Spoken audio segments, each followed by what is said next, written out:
I saw a documentary called Teenage Paparazzo, to which the subject of the documentary was a teenage boy who took pictures of celebrities.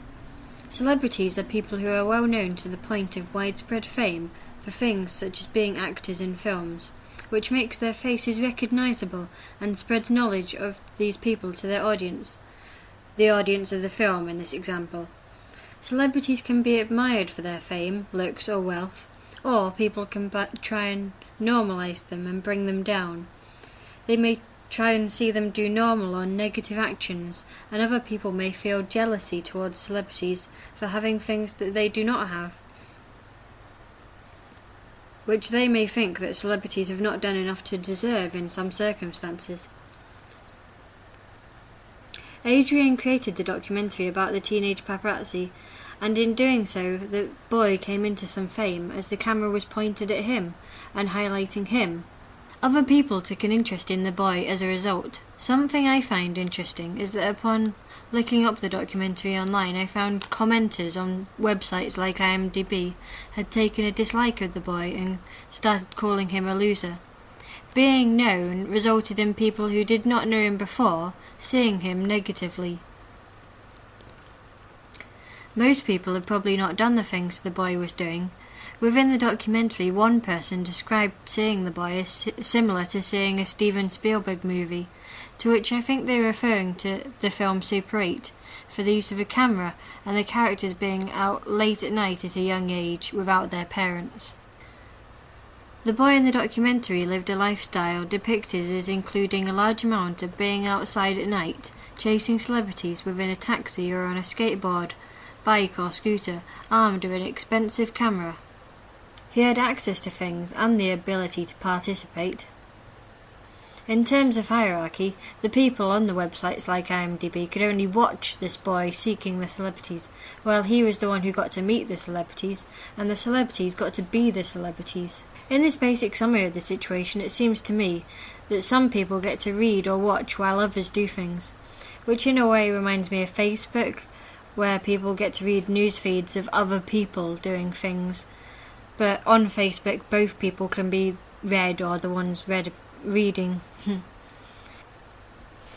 It is because they are well known that celebrities are talked about. People can share common knowledge or talk about things they both know about easily. If we lived in a small village, everyone would know everyone, and everyone in such a small village would be known and thus a celebrity. But in areas of lots of people, it's not possible for that to happen. A small percentage of people keep celebrity status, and being well known, people can easily discuss them. Due to the vast numbers of people there are within this situation, the celebrity does not know the people in return, whereas in the small village example, everyone would know everyone and it would be equal.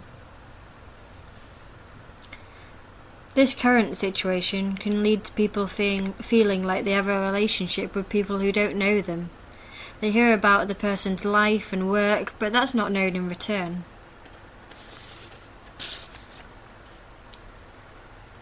This could also be true of people who don't even exist.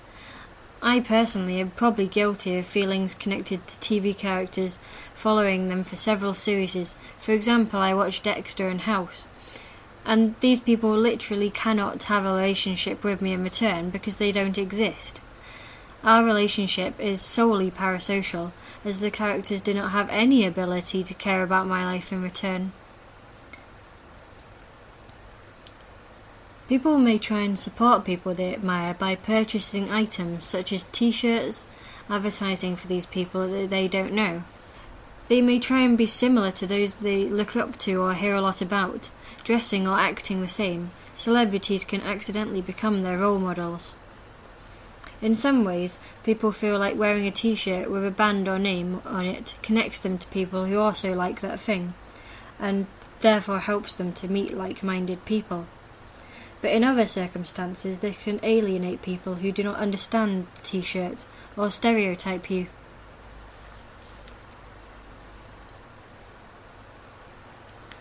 The boy in the documentary Teenage Paparazzo had access to people he admired and made money from this. He became self-absorbed, caring more and more about rushing off to get photographs that he wanted rather than prior engagements.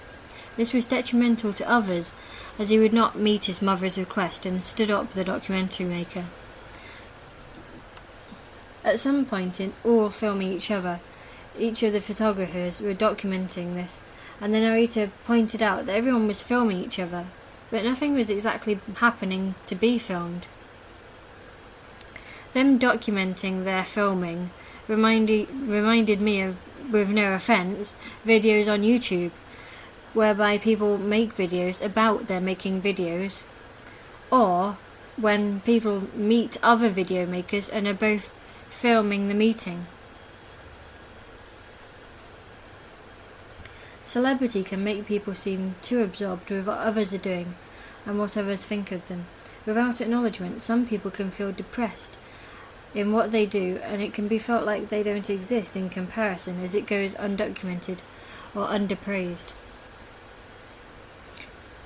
Within this acknowledgement of each other, people can judge one another, like with the t-shirts, stereotyping people on how they are dressed.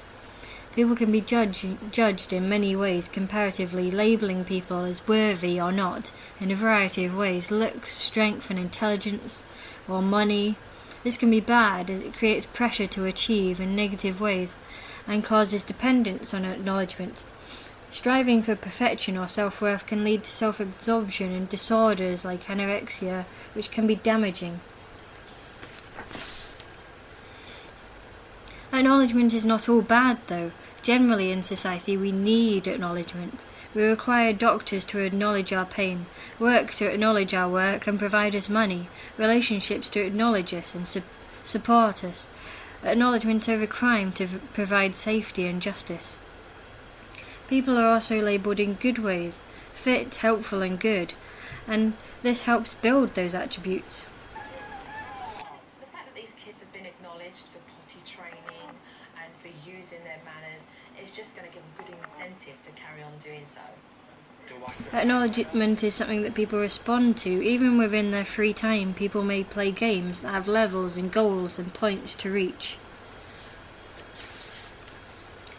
If someone asked me what I did today, I'd probably want to come up with a good answer, something I had accomplished, rather than saying I had wasted the day or being judged as having done so. It sounds better to be viewed as active rather than lazy. Occasionally I think there's too much of a person's life that is accounted for and set in place. So much time is devoted to school and work, and then even free time goes by the same sort of need to have done something with that time. It causes me to wonder at what stage spontaneity is placed into the schedule that has been set with the invention of calendars, time and weekdays, and at what point people stop to rest or consider personal questions such as the meaning of life without feeling guilty that they had not accomplished something tangible. How does a person answer the question of what they did recently, if meditating is what they did, without sounding like they just sat around doing nothing, and feel confident in saying this? People who attend silent retreats, or live lifestyles known in terms as being hermits or nomads, bring me to the conclusion, though, that it is possible for some people to just feel like they don't require the same amount of acknowledgement of their lives to an extent. Withdrawing to seclusion away from the need to accomplish and build in the same manner, away sometimes from medicine, provided food and collective knowledge to a simpler existence. I can see why society is essentially necessary, and yet some people choose to step back from what it provides and exist without documentation, which is interesting to me. At the end of the Teenage Paparazzo documentary, the camera was just turned off.